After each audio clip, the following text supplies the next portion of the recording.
کریم آقا صلی اللہ علیہ وسلم فرماتے ایک شخص زندگی موت سے لڑ رہا تھا، 3 دوستوں کو بلا لیتا ہے اور بلا کے کہتا ہے میں اس وقت مشکل میں ہوں، میری مدد کرو۔ پہلے دوست نے سرے سے انکار کر دیا، میں کچھ نہیں کر سکتا، تمام عمر سہاروں کی آس رکھتی ہے، تمام عمر سہارے فریب دیتے، کمر توڑ دی اس نے۔ دوسرے سے کہا تو کیا کر سکتا؟ اس نے کہا سانسیں ٹوٹیں گی، بازار سے سفید کپڑا لاؤں گا، غسل دوں گا۔ ہم جب اپنے مردے کو نہلاتے ہیں تو اس میں بیری کے پتے بھی ڈال لیتے ہیں تاکہ صفائی ستھرائی ہو سکے۔ کہا تجھے اچھی طرح غسل دوں گا، پھر وہ چٹا لباس تیرے زیب تن کروں گا، 2 لمحوں کے لیے رکیے گا۔ مرنے والے کو جو آخری لباس دیا جاتا ہے نا بھائی جان، وہ مرنے والا امیر ہے یا غریب، وہ غنی ہے یا محتاج، وہ شہنشاہ ہے یا گداگر، مرنے والے کو جو آخری لباس دیا جاتا ہے اس کی کوئی جیب نہیں ہوتی۔ ہمارا جب کوئی عزیز دنیا سے جاتا ہے کپڑے پھاڑ کے اتارتے ہیں، ہاتھ سے چاندی کا چھلا کھینچ لیتے ہیں، اس کی جیب سے پیسے بھی نکال لیتے ہیں۔ قبر میں اتار کے آئے تو واپس آتے کیا کیا؟ والد کے کپڑے، والد کی چارپائی صدقہ کر دی۔ کیوں؟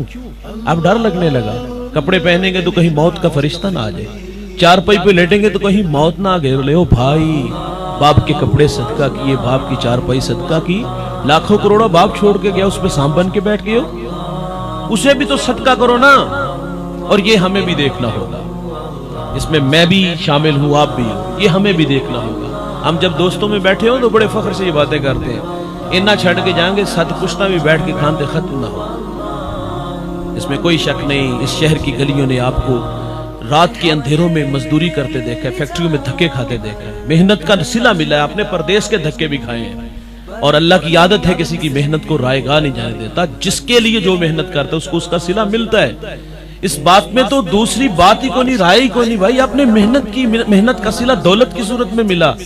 یہ بات فخر سے ہم کہتے ہیں، اتنی چھوڑ کے جائیں گے کہ ساتھ پشتہ کھانتے ختم نہ ہو، اور یہ بھی بات کرتے ہیں اولاد یاد کرے گی۔ میں اس بات سے اختلاف کرتا ہوں، یہ لفظ جو ہم کہتے ہیں اولاد یاد کرے گی، یقین جانو اس لفظ کو کہنا چھوڑ دیجئے گا، یہ دھوکہ لگا ہمیں۔ یہ تو 1 ہفتہ نہیں خدمت کرتے، لوگ ہمارے پاس آتے ہیں اور کہتے ہیں مولوی صاحب دعا کرو اللہ بے نو پردہ دے دے۔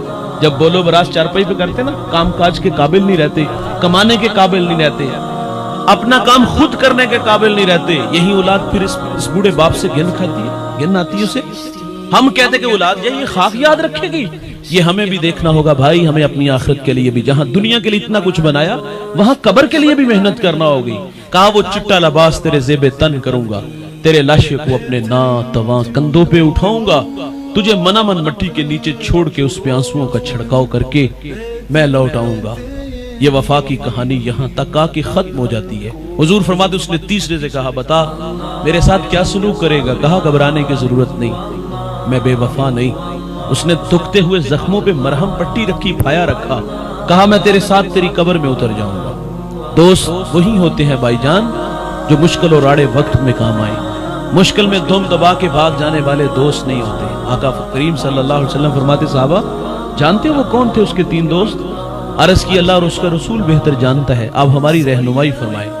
فرمایا پہلا دوست جس نے سرے سے انکار کیا، فرمایا وہ اس کی دولت تھی، مال و زر تھا، جب تک سانسوں کا شور یہ ڈور سلامت ہے، دوڑتی گاڑیاں، فلک بوس عمارتیں، بنگلے، پلازے، یہ سب ساتھ ساتھ چلتے ہیں، لیکن جب یہ رشتوں سانسوں کا کمزور رشتہ ٹوٹتا ہے تو ہم دیکھتے ہیں کہ دنیا کا مال دنیا پہ ہی رہ جاتا ہے۔ مسلم کے لفظ ہیں، آقا فرماتے ابن آدم کہتا ہے میرا مال میرا مال، فرمایا تیرا وہ ہے جو تو نے کھایا، ضائع کیا، پہنا بوسیدہ کیا، صدقہ کیا، آگے بھیجا، باقی تو فرمایا تو لوگوں کے لیے چھوڑ کے جانے والا ہے۔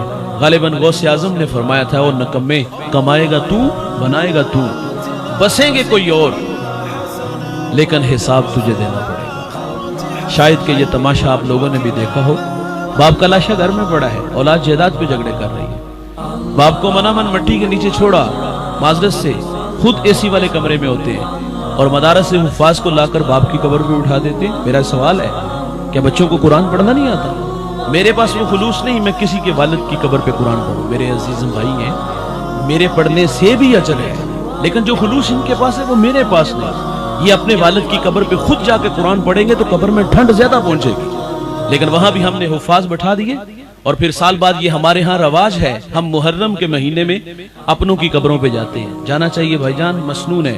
آقا فرماتے جو جمعے والے دن ماں باپ کی قبروں پہ جاتے ہیں اللہ ہفتے کے صغیرہ گناہ معاف فرما دیتا ہے۔